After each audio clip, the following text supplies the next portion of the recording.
नमस्कार, मैं हूं आपके साथ पूजा कविया गोमा। एपीएन के लोकप्रिय कानूनी प्रोग्राम लीगल हेल्पलाइन में आप सभी का स्वागत है। इसमें हमारे कानूनी विशेषज्ञ रोजमर्रा की जिंदगी की समस्याओं से जुड़े कानूनी मसलों पर आपकी शंकाओं का समाधान करेंगे।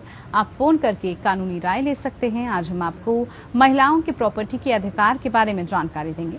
संपत्ति को लेकर महिलाओं को क्या अधिकार मिले हुए हैं, उनके बारे में हर महिला बहू बेटी को पता होना चाहिए। महिलाओं को संपत्ति से जुड़े कई अधिकार मिले हुए हैं। सुप्रीम कोर्ट ने कहा कि हिंदू विधवा के मायके वालों को अजनबी नहीं कहा जा सकता और उसकी संपत्ति उन्हें दी जा सकती है। पिछले साल एक और अहम फैसले में अदालत ने कहा था कि पिता की संपत्ति पर बेटी का भी उतना ही हक है जितना कि बेटे का है। ये अधिकार तब भी बरकरार रहेगा चाहे हिंदू उत्तराधिकार संशोधन अधिनियम 2005 लागू होने से पहले पिता की मृत्यु हो गई हो। आइए जानते हैं कानूनी सलाह के बारे में जो हर बेटी हर महिला के काम की है।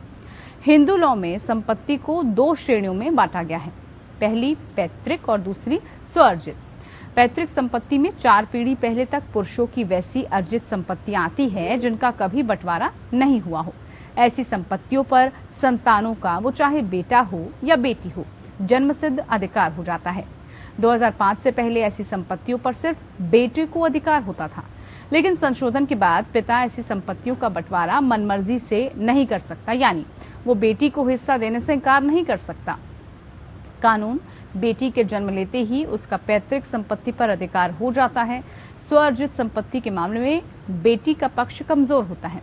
अगर पिता ने अपने पैसे से जमीन खरीदी है, मकान बनवाया है या खरीदा है तो वो जिसे चाहे वो संपत्ति दे सकता है। स्वअर्जित संपत्ति को अपनी मर्जी से किसी को भी देना पिता का कानूनी अधिकार है, यानी अगर पिता ने बेटी को खुद की संपत्ति में हिस्सा देने से इनकार कर दिया तो बेटी कुछ नहीं कह सकती। अगर वसीयत लिखने से पहले पिता की मौत हो जाती है तो सभी कानूनी उत्तराधिकारियों को उनकी संपत्तियों पर समान अधिकार होगा। हिंदू उत्तराधिकार कानून में पुरुष उत्तराधिकारियों का 4 श्रेणियों में वर्गीकरण किया गया है और पिता की संपत्ति पर पहला हक पहली श्रेणी के उत्तराधिकारियों का होता है। इसमें विधवा, बेटियां और बेटों के साथ साथ अन्य लोग आते हैं। हर एक उत्तराधिकारी का संपत्ति पर समान अधिकार होता है। इसका मतलब है कि बेटी के रूप में आपको अपने पिता की संपत्ति का पूरा हक है। दूसरी पत्नी के पास पति की संपत्ति में पूरा अधिकार होता है। वहीं भारत में मुसलमानों के संपत्ति अधिकार सूचीबद्ध नहीं है।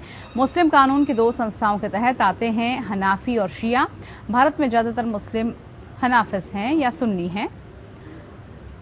इधर हनाफी संस्था केवल उन रिश्तेदारों को वारिस के रूप में मानती है जिनका पुरुष के माध्यम से मृतक से संबंध रहता है और इसमें बेटे की या फिर बेटे का बेटा और माता पिता आते हैं। दूसरी ओर शिया संस्था ऐसा कोई भेदभाव नहीं करती। इसका मतलब है कि जिन वारिसों का मृतक से संबंध महिलाओं के जरिए है उन्हें भी अपना लिया गया है। ये तो कुछ बुनियादी जानकारी थी। इस मामले पर सलाह देने के लिए हमारे साथ मौजूद हैं कानूनी विशेषज्ञ उदित गुप्ता जी। उदित जी, आपको संक्षिप्त पर महिलाओं के कानूनी हक के बारे में जानकारी देंगे। अगर आपका भी कोई सवाल है इससे जुड़ा हुआ तो आप कानूनी राय ले सकते हैं। हमारा फोन नंबर टेलीविजन स्क्रीन पर फ्लैश हो रहा है। हमारा फोन नंबर है 01206127 इसके अलावा 01206127 नंबर पर आप कॉल करके संपत्ति पर महिलाओं के कानूनी हक के बारे में जानकारी ले सकते हैं। चलिए, हमारे साथ खास मेहमान जुड़ चुके हैं। सवालों का सिलसिला शुरू करते हैं। सबसे पहले आपसे जानना चाहेंगे, क्या हिंदू उत्तराधिकारी अधिनियम कहता है और पिता की संपत्ति पर बेटियों का जो अधिकार है सर, वो कितना होता है? 2 चीज बताता हूँ। एक तो टेस्टामेंट्री सक्सेशन होता है और एक इंटेस्टेट सक्सेशन होता है। जो टेस्टामेंट्री सक्सेशन होता है वो आता है विल के थ्रू, कि कोई पिता हो जिसने अब मृत्यु से पहले एक अपनी विल बना दी हो कि वो ये चाहते हैं कि अपनी जो प्रॉपर्टीज है उनकी वो कैसे उनके बेटे, बेटी, मदर, वाइफ को कैसे जाएगी, उसे बोलते हैं टेस्टामेंट्री सक्सेशन। और जो मृत्यु से पहले अगर विल ना बनाई हो किसी ने और वो बिना बनाए हुए मृत्यु हो जाए तो उसको बोलते हैं हम इंटेस्टेट सक्सेशन। ये दोनों कॉन्सेप्ट बताना इसलिए जरूरी है स्टार्ट करने से पहले, क्योंकि दोनों में एक्ट्स लगते हैं, जो कानूनी धाराएं लगती हैं वो दोनों अलग लगती हैं।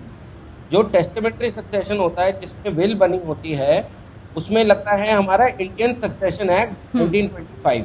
जिसमें अपने पिता ने अपनी जो बिल बनाई, बिल बना के अपने किसी को भी दे दी, उसको बोलते हैं हम टेस्टामेंट्री सक्सेशन। तो इंडियन सक्सेशन एक्ट 1925 के तहत था।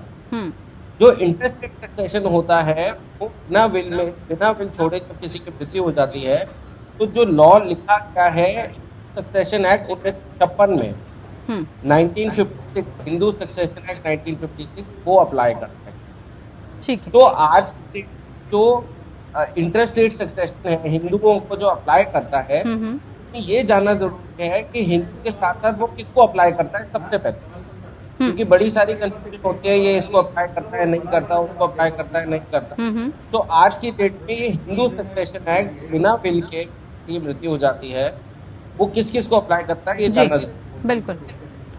सेक्शन 2 जो कहता है हिंदू सक्सेशन एक्ट का, वो ये कहता है कि ये हिंदू, बुद्धिस्ट, जैन, सिख, ये 4 रिलीजन हैं जिनको ये अप्लाई करता है। ठीक। तो जो विल के बिना उनकी मृत्यु हो जाती है और ये चारों रिलीजन में होते हैं, उनको हिंदू सक्सेशन एक्ट 1956 अप्लाई करता है। जो इंडियन सक्सेशन एक्ट है बिल वाला है जी, वो सबको अप्लाई करता है, मुसलमानों को। कुछ उसमें ऐसे भी सेक्शन है जो हिंदुओं को अप्लाई नहीं करते, लेकिन अदरवाइज सारा एक्ट हिंदुओं को अप्लाई करता है। ठीक है उदय जी, ये तो हमने बात की कि अभी कौन कौन सी जो है संपत्तियां होती है और किस तरह से इसको कैटेगराइज किया गया है। अगर हम स्वअर्जित संपत्ति की बात जब हम कर रहे हैं तो उसमें बेटी का जो हक होता है वो क्या होता है, किस तरह का हक होता है, ये समझाइए अब जरा। देखिए, 2 टाइप की आज की डेट में बात करते हैं लोग, एक एंसेस्ट्रल प्रॉपर्टी करते हैं और एक सेल्फ एक्वायर्ड। आज के डेट में जो सेक्शन 6 हिंदू सक्सेशन एक्ट 1956 का कहता है, वो डील करता है उन प्रॉपर्टियों को जो HUF माने कि हिंदू अनडिवाइडेड फैमिली की प्रॉपर्टी होती है। जो सेक्शन 8 है हिंदू सक्सेशन एक्ट का 1956 का, वो ये कहता है कि जो संपत्ति सेल्फ एक्वायर्ड हो, वो जो पिताजी ने अपने रहते रहते अपने पैसों से कमाए हो, उन पे अप्लाई हो। अब मैं आप थोड़ा सा इसमें चीज बता देता हूँ कि आज की डेट में जो पुरानी प्रॉपर्टीज थी, अगर पिताजी को आई हिंदू अनडिवाइडेड फैमिली, जरूरी नहीं है वो एंसेस्ट्रल माना जाए जी। मतलब मेरे पिताजी से अगर मुझे आई तो उनकी अगर HUF प्रॉपर्टी है तो जरूरी नहीं है इसकी HUF प्रॉपर्टी बनेगी जी, वो मेरी सेल्फ एक्वायर्ड प्रॉपर्टी बन जाएगी। ठीक है उदय जी, एक कॉलर जुड़े हुए हैं, आगे फिर हम सवालों का सिलसिला बढ़ाएंगे। एक दर्शक हमारे साथ जुड़े हैं, उनसे उनका सवाल पूछ लेते हैं। क्या सवाल है आपका? मैडम, मेरा सवाल ये है कि वकील साहब से एक सवाल ये है। पूछिए। सपोज करो कोई आदमी अपने मरने से पहले एक विल लिख के जाता है जिसको पत्नी को विल से बाहर रख देता है, और 2 लड़कों के नाम विल का वो बाद में गुजर जाता है। अब वो बच्चे उस मदर का ध्यान नहीं रखते हैं, क्या वो विल द्वारा कैंसिल हो सकती है? मैं आपको इसका जवाब देता हूँ जी। विल जो बंदा जिंदा होता है वो अपनी विल 3 बारी, 4 बारी, 5 बारी, 10 बारी बना सकता है, लेकिन मरने से पहले जो उसकी आखिरी विल होगी वो ही विल मानी जाएगी।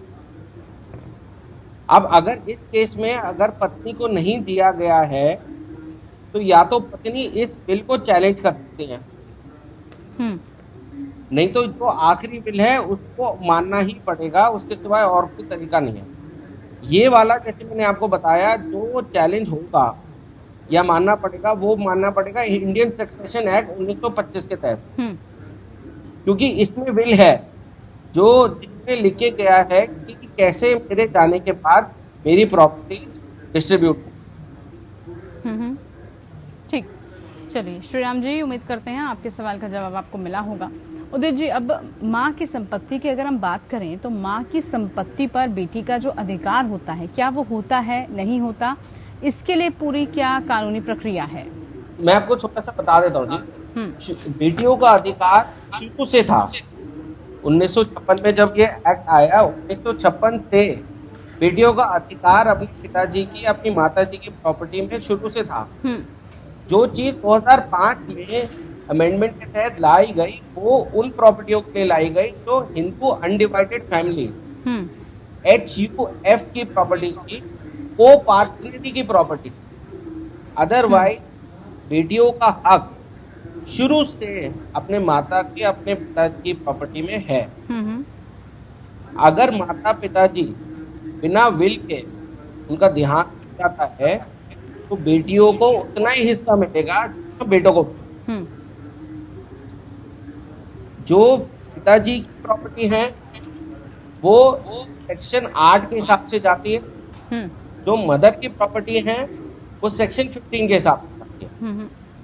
जो मदर की प्रॉपर्टी है उसमें बेटी, बेटा, हस्बैंड, इन तीनों को बराबर का हिस्सा मिलता है।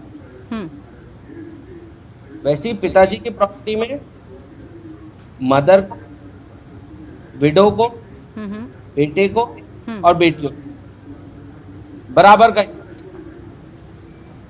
तो ये जानना जरूरी है कि बेटियों का हिस्सा शुरू से था जी, शुरू से था। हाँ। सिर्फ उसमें नहीं था जो HUF की प्रॉपर्टी माने हिंदू अनडिवाइडेड फैमिली प्रॉपर्टी जो थी उनमें नहीं था, जो को पार्सलिटी की प्रॉपर्टी थी उनमें नहीं था। 2005 की जो अमेंडमेंट आई, सेक्शन 6 को जो अमेंड किया गया उसके हिसाब से बेटियों का बाय बर्थ राइट बनाया ठीक उन प्रॉपर्टी में जो HUF की। बिल्कुल। अब अगर हम उदय जी चल और अचल संपत्तियों की बात करें तो बेटी का उस पर कितना अधिकार रहता है? क्या उन पे भी अधिकार है उनका, चल अचल संपत्ति की जब हम बात कर रहे हैं? तो कॉन्सेप्ट जो आपने अभी मुझसे पूछे, चल अचल, तो सेल्फ अक्वायर्ड एंड प्रॉपर्टी, इनका भी कॉन्सेप्ट उसी से आया है। मैंने आपको बताया भी, अगर HUF की प्रॉपर्टी हो और मेरे हाथ में आए तो मेरे लिए वो सेल्फ अक्वायर्ड प्रॉपर्टी होता है, चाहे मैंने उसके लिए पैसे दिए या नहीं दिए। लेकिन आज की डेट में क्योंकि जब मेरे पास आई वो मेरी सेल्फ अक्वायर्ड प्रॉपर्टी बन गई। तो जो एंसेस्ट्रल प्रॉपर्टी का कॉन्सेप्ट था वो सिर्फ HUF की प्रॉपर्टीज को लेकर है। अगर आज की डेट में मेरे दादा को प्रॉपर्टी आई, फिर मेरे पिताजी को प्रॉपर्टी आई, फिर मुझे आई, तीनों के हक में सेल्फ अक्वायर्ड प्रॉपर्टी बनी। अनटिल अनलेस मैं खुद उसको HUF में डाल जी, जिसको लोग एंसेस्ट्रल प्रॉपर्टी के नाम से कहते हैं। अदरवाइज अगर एंसेस्ट्रल प्रॉपर्टी है और मेरे पास आती है तो वो मेरी सेल्फ अक्वायर्ड प्रॉपर्टी बनी। ठीक। उदित गुप्ता जी, महिलाओं के प्रॉपर्टी के अधिकार से जुड़ी समस्याओं के कानूनी समाधान क्या है? किस तरह से समाधान कानून इनको देता है? देखिए जी, मैं आपको बताता हूँ, आज की डेट में लेडी या जेंट दोनों के बराबर अधिकार है कोर्ट में जाकर अपने हक लड़ने के। जो की डेट में मेरे पास अधिकार है वो कोई एक भी के पास अधिकार है। आज की डेट में अगर तो संपत्ति से बेदखल किया जाता है वो कर जाएगा, क्योंकि राइट अंडर सक्सेशन है पूरी कंपनी की गई है, चाहे वो एंसेस्ट्री को लेकर, चाहे वो दोनों तरह के। आज में फीमेल्स राइट उतना ही मिल गया है ना मेल्स, यानी बेटियों को हक है, बेटों को।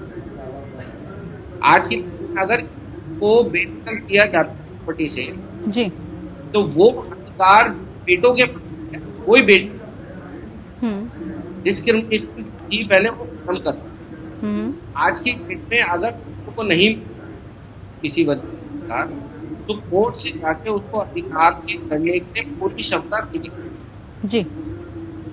चलिए, एक कॉलर हमारे साथ जुड़े हुए, उनसे सवाल पूछ लेते हैं। विनोद जी हमारे साथ जबलपुर से हैं। विनोद जी नमस्कार, पूछिए क्या सवाल है आपका? मेरा सवाल ये है, मदर के नाम से प्रॉपर्टी जमीन है और फादर क्या पिताजी लिख सकते हैं अभी दूसरे किसी को, अगल बगल या भतीजा या किसी को या पोता को? फादर मदर के नाम से जमीन दी, मदर डेथ करेगी विनोद जी, क्या प्रॉपर्टी किसके नाम पर बताई आपने? मदर के नाम से। मदर के नाम पे है। हाँ। और जो फादर है वो जो है किसी को लिख सकते हैं, मदर डेथ कर गई। उदित जी, मदर के नाम पे प्रॉपर्टी है। हाँ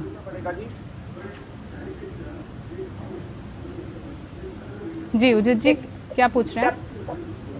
मैं कह रहा हूँ जी, सवाल एक बार आपको फिर से पूछना पड़ेगा जी। सवाल इनका ये है कि मदर के नाम पे प्रॉपर्टी है, मदर की डेथ हो चुकी है। इनका सवाल है कि क्या फादर को यह हक है कि वो किसी और के नाम पे इसको कर सकते हैं? डेथ होने के बाद अगर उन्होंने छोड़ी है तो सेक्शन ऑफ हिंदू एक्ट जो ये बताता है कि लड़कियों की मतलब मदर लेडीज की डेथ के बाद कैसे मिलेगी, तो सेक्शन 50 कहता है 3 लोग, बेटे को जी को और उसके हस्बैंड, 1/3 बेटे को, 1/3 बेटी को और 1/3 हस्बैंड। जी आज की तो हस्बैंड के पास 1/3 प्रॉपर्टी आएगी, वो उनसे मर्जी को डील करते, लेकिन जॉइंट प्रॉपर्टी होगी तो दो शेयर होंगे, वो अभी तक नहीं हुए जी। तो बिना शेयर प्रॉपर्टी बेचना मुश्किल होता है। ये जाए क्योंकि मदर तो हस्बैंड और ठीक। चलिए, उम्मीद करते हैं आपके सवाल का जवाब मिला होगा। अब इसी से जुड़ा हुआ, जैसे आप कह रहे हैं कि प्रॉपर्टी को लेकर, अब बेटा है, बेटे की प्रॉपर्टी पर माँ का कितना अधिकार होता है? क्या माँ उस अधिकार को ले सकती है? अधिकार होता है उसका कुछ? फिर बताते हैं कि जो मदर का अधिकार होता है प्रॉपर्टी पे, वो उतना ही है जितना बेटी का है। अगर आज की डेट में बेटी हो जाती है बिना छोड़े तो वो मदर उनकी पत्नी, उनके बेटे को सबको मिलेगी। तो आज की में जो मदर है उनका भी अधिकार है जितना बेटा, बेटा और पत्नी। लेकिन तब एप्लीकेबल होगा जब वो बिना की डेथ, मतलब इंटरेस्ट रेट सक्सेशन है। बिल्कुल उदित जी, इस तरीके से जो अधिकार हैं वो कानून में महिलाओं को मिले हैं। ये थे उनके कानूनी अधिकार जो आपने समझाए, जो आपने बताए। बहुत शुक्रिया आपका, आप जुड़े हमारे साथ और लीगल हेल्पलाइन में आज इसी सवाल को लेकर हमने चर्चा की। फिलहाल के लिए इतना ही, मुझे दीजिए इजाजत। नमस्कार।